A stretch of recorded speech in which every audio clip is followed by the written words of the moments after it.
Hey everyone, welcome to today's tool, Infinigen, alright? So what's Infinigen? I'll play the trailer in the background, but basically Infinigen is a procedural 3D scene generation tool, okay? It's an open source tool mainly used to create these kinds of scenes in Blender, got it? We're seeing these types of scenes, and as we'll see, let's see if the video moves on a bit.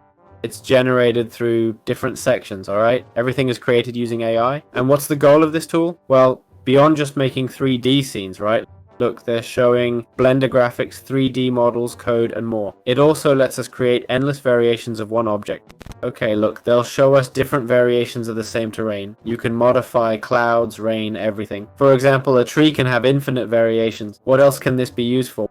Well, it can be used to train artificial intelligence models. If we want an AI model to easily recognize trees instead of manually recording various real trees, we could use Infinigen to generate hundreds of different tree types in just one afternoon. And that's basically it, okay? It's procedural, right? It has diversity, realistic geometry, and not much else, okay?